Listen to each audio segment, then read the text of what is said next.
For design of shaft problem continuing. Next problem, a pair of wheels of cycle rickshaw carries a load of 3 kilonewton. The distance between the wheels is 1.6 meter and the load is acting at a distance of 200 mm from each end.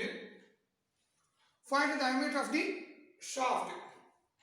Allowable bending stress is 90 Newton per mm square. This load is acting in symmetric bending. So allowable bending stress is 90 Newton per mm square. Total load is 3 kilonewton. 3000 Newton. That is equal to 1500 plus 1500. Okay. So answer solution. Total load is equal to 3 kilonewton. That is 3000 Newton. Here this load is transmitted to this load is transmitted to two wheels by two leaf springs and hence load leaf spring leaf spring load here this load is transmitted to two wheels by the two leaf springs and hence load acted on one spring is 1500 Newton and it is located at 200 millimeter from each wheel. We know that for overcome failure bending strength of the shaft should be greater than the maximum bending moment. For overcome the failure, bending strength of the shaft should be greater than the maximum bending moment. Now, we have maximum bending moment. Now, we have basic reactions. This RA is RB. So, RA plus RB equal to 1500 minus so, from this you will get the value of 3000 Newton. RA RB moment about A equal to 0. So, clockwise negative, anti-clockwise positive one. Anti-clockwise. Therefore,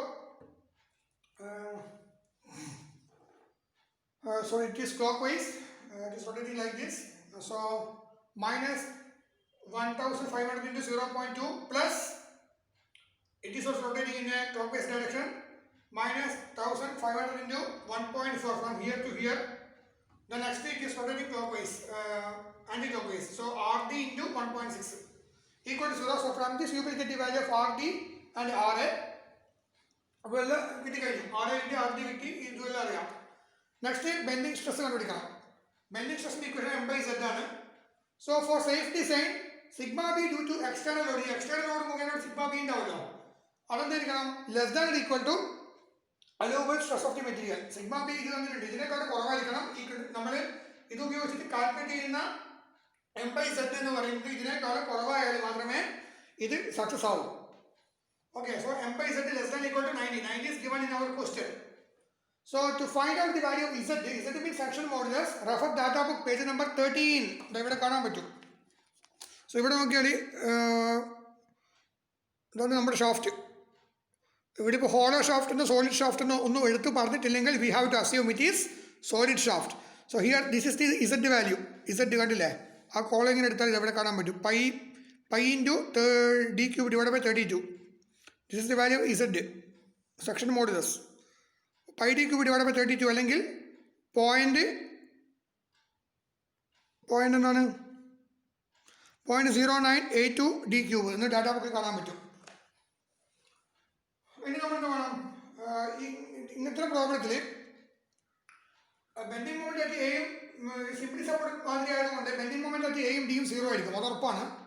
പക്ഷെ bending moment ബിയും സിയും കാണണം.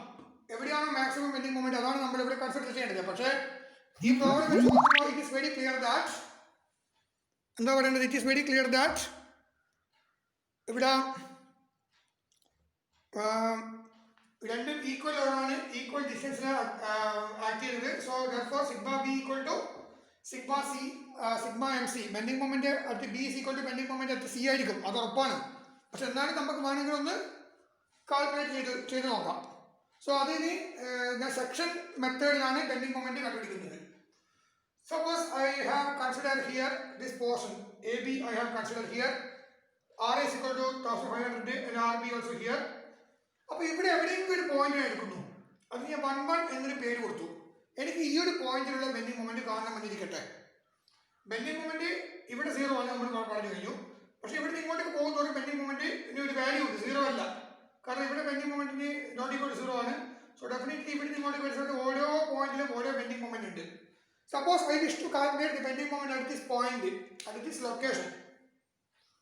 ആ location എത്ര distance എവിടെയാണ് ഇവിടുന്ന് എന്നൊന്നും എനിക്ക് അറിഞ്ഞുകൂടാ. So I am consider this point is located at a distance of X.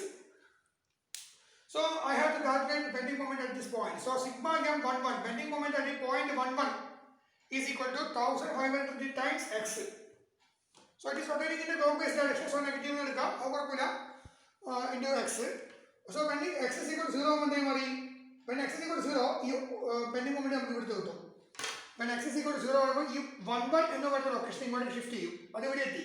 So bending moment at 11 equal to bending moment at a. When x is equal to this much distance, then bending moment ഈ ഒരു point കിട്ടി. When x is equal to this much distance, then ഈ ഒന്ന് എന്ന് പറയുന്നത് ഇങ്ങോട്ട് shift ചെയ്യും. So bending moment at B കിട്ടും. അങ്ങനെയാണ് നമ്മൾ ഇത് ചെയ്യുന്നത്. നോക്കാം. അപ്പോൾ when x is equal to 0 എന്തായി മാറി? 1500 into 0. അപ്പോൾ ബെൻഡിങ് മൊമെന്റ് ഇത് കിട്ടി. When x is equal to 0.2, this is 0.2. When x is equal to 0.2 ആവുന്ന സമയത്ത് ഈ ലൊക്കേഷൻ ഇവിടെ ഇങ്ങോട്ട് ഷിഫ്റ്റ് ചെയ്തു. So bending moment at B കിട്ടി. When x is equal to 0.1 or something ആവുന്ന സമയത്ത് ബെൻഡിങ് മൊമെന്റ് ഈ ഒരു പോയിന്റ് കിട്ടും. When x is equal to 0.15 ആവുന്ന സമയത്ത് bending moment may be at this point. അപ്പോൾ ഇങ്ങനെ ഓരോ പോയിന്റിലും നമുക്ക് ബെൻഡിങ് മൊമെന്റ് നമുക്ക് സെക്ഷൻ മെത്തേഡിൽ കണ്ടുപിടിക്കാൻ പറ്റും. So bending moment at B എത്ര കിട്ടി? Bending moment at a equal to 0 എന്ന് മനസ്സിലായി. When x is equal to 0.2, then minus 1500 into 0.2, that is equal to minus 300 Newton meter. So that is equal to sigma mb. That is 300 Newton meter clockwise എഴുതിയാൽ മതി. അപ്പോൾ negative സൈഡിൽ കൊണ്ട് പോയി. So bending moment at a equal to 0 and bending moment at b is equal to 300 Newton meter. Bending moment at a equal to 0 and bending moment at b equal to 300 Newton meter. Next we have to calculate the bending moment at point C കാണണം. അപ്പോൾ C കാണണമെങ്കിൽ നമ്മൾ ബിന്റെ സിന്റെ നടുവിൽ ഒരു point എടുക്കുന്നു. Exactly middle അല്ല, somewhere in between B and C എന്നാ പറയാം. 2 എന്ന് പറയുന്ന സെക്ഷൻ. സോ 2 എന്ന് പറയുന്നത് at distance of x from the left end. നമ്മൾ എപ്പോഴും ഈ പ്രോബ്ലം സെക്ഷൻ മെത്തേഡിൽ കാൽക്കുലേറ്റ് ചെയ്യുന്ന സമയത്ത് ഒന്നുകിൽ ലെഫ്റ്റ് നിന്നല്ല റൈറ്റ് നിന്ന് വേണം സ്റ്റാർട്ട് ചെയ്യാൻ. ഞാനിവിടെ ലെഫ്റ്റ് നിന്നാണ് സ്റ്റാർട്ട് ചെയ്യുന്നത്. അപ്പോൾ ബെൻഡിങ് മൊമെന്റ് അറ്റ് 2 കണ്ടുപിടിക്കണമെങ്കിൽ എന്താണ് നമ്മുടെ ഇക്വേഷൻ ആണ് develop ചെയ്തെടുക്കേണ്ടത്. So we already assumed that this point is located at a distance x from this left end. So എന്തുപോലെ നമുക്ക് minus 1500 into x plus this 1500 into x minus this distance. അപ്പോൾ നമുക്ക് ഇത് കിട്ടിയില്ലേ?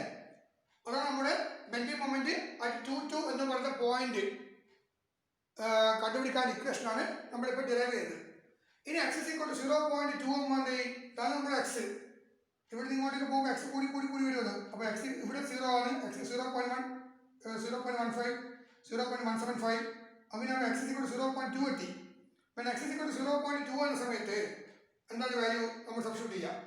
Minus 1500 into 0.2 0.2 minus 0.2 0 ആയി മാറി മൊത്തം. അപ്പോൾ നമുക്ക് ഇത് കിട്ടി മൈനസ് 300 Newton meter. ഇത് ഓൾറെഡി നമ്മൾ കണ്ടുപിടിച്ചിട്ടുണ്ട്. ഇതിന് തൊട്ട് മുന്നിലത്തെ പേജിൽ വി ഓൾറെഡി നമ്മൾ കണ്ടെത്തി bending moment when x is equal to 0.2 ആകുന്ന സമയത്ത് എന്തായി മാറി? ഈ 2 എന്ന് പറഞ്ഞ് ഇങ്ങോട്ട് ഷിഫ്റ്റ് ചെയ്തു. So that will be the value of bending moment at B. ശരിയല്ലേ? Bending moment at B is equal to bending moment at ബിന്റെ വാല്യൂ നമുക്ക് കിട്ടി. അപ്പോൾ അത് നമ്മൾ ചെയ്യുന്നത് ശരിയായ മെത്തേഡാണ് എന്നാണ് സൂചിപ്പിക്കുന്നത്. ഇനി നമുക്ക് കണ്ടുപിടിക്കുന്നത് bending moment at this point ആണ് എന്ത് വരും? 0.2 ആകുമ്പോൾ ഈ കാണുന്ന ഡിസ്റ്റൻസ് എത്ര വരുന്നത്? 1.2 ആയിരിക്കും. അപ്പോൾ 1.2 ഒരു 0.2 അപ്പോൾ ഒരു 1.4 വരും. ഇവിടെ മുതൽ ഇവിടെ വരെ 1.4 വരും. ശരിയല്ലേ? From here to here it will come 1.4. This is 1.2. നമുക്ക് കണ്ടുപിടിക്കേണ്ടത് ഈ ഒരു പോയിന്റിലെ ബെൻഡിങ് മൊമെന്റ് ആണ്. So x is equal to 1.4. Substitute ചെയ്യുക ഡയറക്റ്റ് ഈക്വേഷൻസ്. സബ്സ്റ്റിറ്റ്യൂട്ട് ചെയ്യുന്ന സമയത്ത് എന്ത് ചെയ്യും? x is equal to 1.4 എന്ന് പറയുമ്പോൾ ഈ 2 ഇങ്ങോട്ട് ഷിഫ്റ്റ് ചെയ്യും. ബെൻഡിങ് മൊമെന്റ് അറ്റ് 2 എന്ന് പറയുന്നത് എവിടെ വന്നു? ബെൻഡിങ് മൊമെന്റ് അറ്റ് സിയിൽ വന്നു. സോ ബെൻഡിങ് മൊമെന്റ് അറ്റ് സിന്ന് കണ്ടു എഴുതിയാൽ മതി. ബെൻഡിങ് മൊമെന്റ് 2 എന്നല്ല എഴുതേണ്ടത്, ബെൻഡിങ് മൊമെന്റ് സിന്ന് എഴുതുക. സോ സിഗ്മ m2 വരും when x is equal to 1.4 minus 1500 into 1.4 plus 1500 into 1.4 minus 0.2. So you will get the value of same value. So we can write bending moment at b is equal to bending moment at c നമുക്ക് എഴുതി കൂടെ? കാരണം രണ്ടും ഒരേ value ആണ്. B equal to C. That is equal to sigma M B എന്ന് എഴുതുക. രണ്ട് സെയിം വാല്യൂ ആണ്. ഇനി നമ്മൾ ആ വാല്യൂ ഇവിടെ സബ്സ്റ്റിറ്റ്യൂട്ട് ചെയ്യാം. കാരണം ഒരു ന്യൂട്ടൺ മീറ്ററിലാണ് ഉള്ളത്. അപ്പോൾ മില്ലിമീറ്ററിലേക്ക് മാറ്റാൻ വേണ്ടിയിട്ട് 10⁻³ കൊണ്ട് മൾട്ടിപ്ലൈ ചെയ്യാം. This is the value of Z 0.0982 into d⁻³ that is section modulus. So from this relation you can calculate the value of D. Diameter of the shaft is equal to 32.3 millimeter. അങ്ങനെ round of ചെയ്യുന്ന സമയത്ത് 35 millimeter വരും. ഇത്രയേ ഉള്ളൂ. അപ്പോൾ ഇതിൻ്റെ section മെത്തേഡിൽ എങ്ങനെയാണ് നമ്മൾ ബെൻഡിങ് മൊമെന്റ് കണ്ടുപിടിക്കുക എന്നുള്ളത് കൃത്യമായിട്ട് മനസ്സിലാക്കുക. അത്രയേ ഉള്ളൂ. Thank you.